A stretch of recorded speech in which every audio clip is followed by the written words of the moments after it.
నమస్కారం wisdom news కు స్వాగతం. స్వాతంత్ర సమర యోధులు అష్ఫాక్ ఉల్లా ఖాన్ రామ్ ప్రసాద్ బిస్మిల్లా 96వ వర్ధంతి వేడుకలను గూడూరు పట్టణంలోని షాదీ మంజిల్లో మంగళవారం ఇన్సాఫ్ సమితి మైనారిటీ సంఘాల ఆధ్వర్యంలో ఘనంగా నిర్వహించారు. ఈ సందర్భంగా మైనారిటీ నాయకులు షేక్ కాలేషా మగ్దూమ్, ఎండి అన్వర్ బాషా మాట్లాడుతూ స్వాతంత్ర సమరంలో బ్రిటిష్ సామ్రాజ్యవాదులతో పోరాడి తమ ప్రాణాలను తృణప్రాయంగా దేశం కోసం త్యాగం చేసిన ఘనత అష్ఫాక్ ఉల్లా ఖాన్ రామ్ ప్రసాద్ బిస్మిల్లాకే దక్కిందన్నారు. యువత వారి ఆశయ సాధనకు కృషి చేయాలన్నారు. రైతు సంఘం నాయకులు సివిఆర్ కుమార్, ఇన్సాఫ్ సమితి రాష్ట్ర ఉప కార్యదర్శి షేక్ జమాలుల్లా మాట్లాడుతూ మత సామరస్యానికి ప్రతీకగా అష్ఫాక్ ఉల్లా ఖాన్ రామ్ ప్రసాద్ బిస్మిల్లా నిలిచారన్నారు. యువత మతోన్మాద రాజకీయ నాయకులకు చమరగీతం పాడాలన్నారు.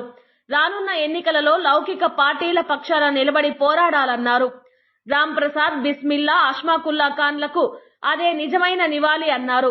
ఈ కార్యక్రమంలో పట్టణ సీనియర్ మైనారిటీ నాయకులు షేక్ కాలేషా, ఎండి మగ్దూమ్, మొహద్దీన్, ఇన్సాఫ్ సమితి గౌరవ అధ్యక్షులు ఎండి అన్వర్ బాషా, రైతు సంఘం నాయకులు సివిఆర్ కుమార్, డివిజన్ నాయకులు Mahaboob Ali, people protection force chairman మీజూర్ మల్లికార్జునరావు, సెక్రటరీ శానిటీ సుధీర్, ఇన్సాఫ్ ఎస్ఆర్ఐ సెక్రటరీ షేక్ ఇలియాస్, ఎస్తానీ, యూసఫ్ బాయ్ తదితరులు పాల్గొన్నారు. కులాలు వేరైనా వీరిద్దరూ కలిసి స్వాతంత్రం సిద్ధించేందుకు వారి ప్రాణాలను తృణప్రాయంగా వదిలేశారు. ఇది ప్రతి ఒక్కరికి తెలిసిన అంశమే. రాజకీయాలు మతాలకి ముడిపడి ఉండకుండా పారదర్శకంగా ఉండాలని చెప్పేసి వాళ్ళు నిరూపించారు. మేము ఇన్సాఫ్ కమిటీ తరఫున ఈ కేంద్ర పాలకులకు ఒకటే తెలియజెప్పాలనుకుంటున్నాం. రాజకీయాలని మతాలకు ముడిపెట్టవద్దు. అలాగే యువత కూడా రామ్ ప్రసాద్ బిస్మిల్, అలాగే అష్ఫాక్ ఉల్లా ఖాన్ వీరి చరిత్రను తెలుసుకుని వాళ్ళ ఆశయాలకు అనుగుణంగా మతోన్మాద పార్టీలను తిప్పికొట్టి లౌకికవాద పార్టీలకి మద్దతు తెలిపి లౌకికవాదాన్ని విజయవంతంగా ముందుకెళ్ళేటట్టు, అలాగే ఈ రాజకీయాల్లో మతతత్వం లేకుండా చేసేందుకు యువత ముందుకు రావాలి, వీరి ఆశయాల్ని కొనసాగించాలని చెప్పేసి కూడా ఈ సందర్భంగా మేము కోరుతున్నాం. అలాగే ఈ కార్యక్రమానికి ఇంతమంది వచ్చి వారి అమూల్యమైన సందేశాన్ని ఇచ్చి అలాగే నివాళులు అర్పించినటువంటి ప్రతి ఒక్కరికి పేరు పేరున కృతజ్ఞతలు తెలుపుకుంటున్నాం. ఇతర సహచరులు కకోరి దుర్ఘటనలో ఘటన ద్వారా బ్రిటిష్ సామ్రాజ్యవాదులు వారిని ఉరి తీయడం జరిగింది. అయితే ఆ రోజు అష్ఫాక్ ఉల్లా ఖాన్ ఏదైతే ఈరోజు స్వతంత్రం కోసం ఆనాడు బ్రిటిష్ సామ్రాజ్యవాద కబంధ హస్తాల నుంచి భారతదేశం విముక్తి కోసం వాళ్ళందరూ కూడా తమ ప్రాణాలను తృణప్రాయంగా అర్పించడం జరిగింది. అయితే ఈరోజు స్వాతంత్రం వచ్చినప్పటికీ కూడా వాళ్ళు ఏదైతే లక్ష్యాలను అనుకున్నారో ఆ లక్ష్యాలని సాధించడంలో ఈ భారతదేశం ఇంకా కూడా వెనుకబడి ఉంది. ఏదైతే ఈరోజు భారతదేశంలో అసమానతలు లేకుండా, ఆర్థిక అసమానతలు లేకుండా ప్రజలందరూ కూడా సౌఖ్యంగా సుభిక్షంగా బతకాలనే జీవించాలనే కోరికతో వాళ్ళు ఆ రోజు ఈ దేశ స్వాతంత్రం కోసం తమ ప్రాణాలను తృణప్రాయంగా అర్పించడం జరిగింది. కాబట్టి ఈ ప్రభుత్వాలు కూడా వాటిని గుర్తెరిగి అసమానతలు లేని, ఆర్థిక అసమానతను తొలగించి అసమానతలు లేనటువంటి భారతదేశాన్ని నిర్మాణం కోసం ఉద్యమించాలి. అలాగే ఈ దేశంలో ఉండే యువతరం కూడా మొత్తం వీరి ఆదర్శాలను తీసుకునేసేసి ఈ భారతదేశంలో అసమానతలు లేని భారతదేశం కోసం, అలాగే అందరం కూడా లౌకికవాద భారతదేశంలో అందరం కూడా కులం మతం విభేదాలు లేకుండా అందరం కలిసికట్టుగా ఉండాలని ప్రతి ఒక్కరు ప్రతిజ్ఞ పొందాలని చెప్పేసి మేము తెలియజేస్తాం. ఈరోజు మహనీయులు దేశ స్వాతంత్రం కోసం అసలు బాసినటువంటి గొప్ప మానవతావాదులైనటువంటి షహీద్ అష్ఫాక్ ఉల్లా ఖాన్, రామ్ ప్రసాద్ బిస్మిల్ గారి గురించి పెద్దలు చాలా చక్కగా చెప్పారు. వీరిని ఆదర్శంగా తీసుకోవాలి.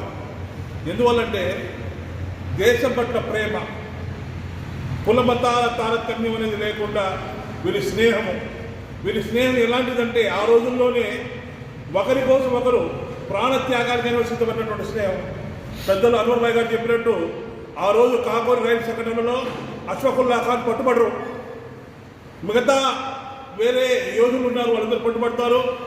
కానీ బ్రిటిష్ ప్రభుత్వం ఒక షరతు విధిస్తుంది, నువ్వు వచ్చి లొంగిపోతే నీ మిత్రుడైనటువంటి రాంప్రసాద్ బిస్మిల్ని బేషరతుగా మేము క్షమించి విడుదల చేస్తామని చెప్పడం, ఆ షరతుకి లొంగి వచ్చి అరెస్ట్ కావడం జరుగుతుంది, లొంగిపోవడం జరుగుతుంది. కానీ ఒక బ్రిటిష్ వాళ్ళు కుట్రపూరితమైనటువంటి ప్రకటనతో వీరిద్దరిని కూడా ఒకరి తినకుండా ఒకరిని ఇదే రోజు డిసెంబర్ 19న ఒకరిని షాజహాన్పూర్లో మరొకరిని ఢిల్లీలో ఉరిదీయడం జరిగింది. చాలా చాలా చాలా దుర్మార్గమైన సంఘటన. కానీ ఏదైతే వాళ్ళు దేశం కోసము వాళ్ళు ప్రాణాలు అర్పించినారో ఆ చివరి క్షణంలో కూడా అష్ఫాకుల్లా ఖాన్ నీ చివరి కోరిక ఏంటంటే నా దేశం మట్టిని ఒక చేతిలో ఇవ్వండి, నా ముఖానికి దుస్తులు తొడగబాకండి, నేను ఈ భారతదేశం ఒక గాలిని ఆస్వాదిస్తూ ఈ మట్టిని తీసుకుని నేను నా శ్వాస వదులుతానని చెప్పేసి అన్నటువంటి గొప్ప మహనీయులను వీరందరినీ కూడా ఈరోజు చాలా బాధాకరం. పాఠ్యాంశాల్లో ఇలాంటి ఒక వీరుల గురించి ఒక సిలబస్ అనేది లేదు. ఎందువల్ల లేదు అనేది వాళ్ళ విభజనవుతున్నామో ఇప్పటికైనా కానీ కూడా అధికారులు, ప్రభుత్వాలు, రాష్ట్ర అదేవిధంగా కేంద్ర ప్రభుత్వాలు ఇలాంటి ఒక మహనీయులని ఒక దేశం పట్ల ప్రాణ త్యాగం చేసినటువంటి వారి జీవిత చరిత్రను పాఠ్యాంశాలు చేర్చాలి. చేర్చినప్పుడే భారతదేశంలో సమైక్యత, ప్రేమ, కులమతాలకు అతీతంగా ప్రతి ఒక్కరు కూడా కలిసిమెలిసి ఉండడానికి దోహదపడుతుందని తెలిసి ఈరోజు ఈ కార్యక్రమం చేసినటువంటి ప్రతి ఒక్కరికి కూడా మనస్ఫూర్తిగా అస్సలాము అలైకుం, ధన్యవాదాలు తెలియజేస్తున్నాం. జై హింద్.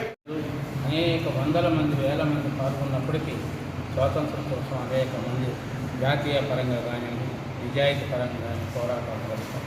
దాంట్లో భాగంగా వీళ్ళిద్దరు కూడా అనేక పోరాటాలు జరుపుతూ ఆ రోజుల్లో మతాలు, కులాలు వ్యత్యాసాలతో ఉన్నప్పుడు వీళ్ళు హిందూ, ముస్లిం మతాలు కలిసి ఒక ఉద్యమంగా తీసుకురావడం, ఒక తాటిపైకి తీసుకురావడం, ఉద్యమాల్లో పాల్గొనడం అనేది చాలా గొప్ప విషయం.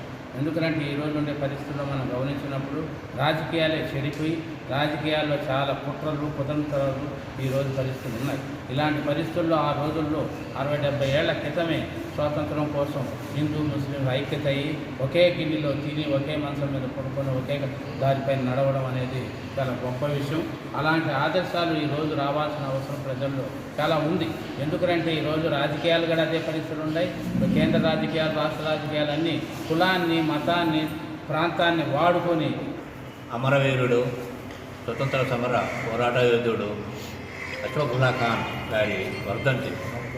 ఈ వర్ధంతి సందర్భంగా ముస్లిం ప్రజా సంఘాలు, బీసీ, ఎస్ఐ ఐక్య సంఘాలు ఇవన్నీ కలిసి ఈరోజు అష్ఫాకుల్లా ఖాన్ వర్ధంతి జరుపుకుంటున్నాయి.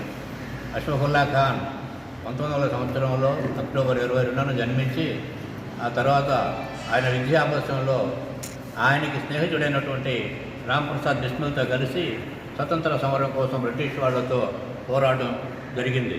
ఆ పోరాటాన్ని కూడా ఆయన విప్లవ పంథాలో నడిపాడు.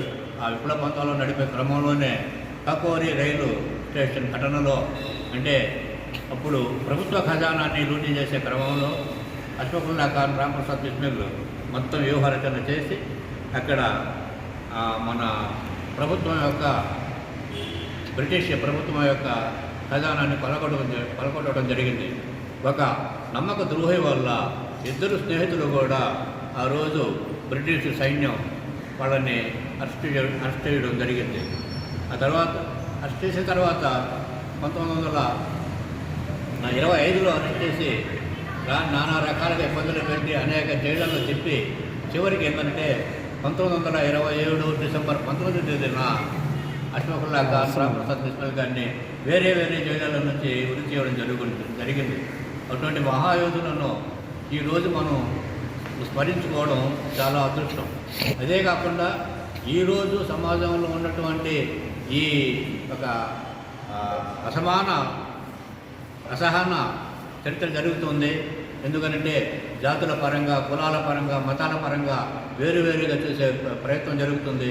అటువంటి క్రమంలో వీళ్ళిద్దరి స్నేహాన్ని మనం ఆదర్శంగా చేసుకొని వీళ్ళిద్దరి స్నేహాన్ని కూడా ప్రపంచానికి, మన భారతదేశం మొత్తానికి కూడా వినిపించాల్సిన అవసరం మొత్తం ఈ మన సమాజాలపైన ఉందని నేను చెప్తూ ఈ కార్యక్రమంలో నన్ను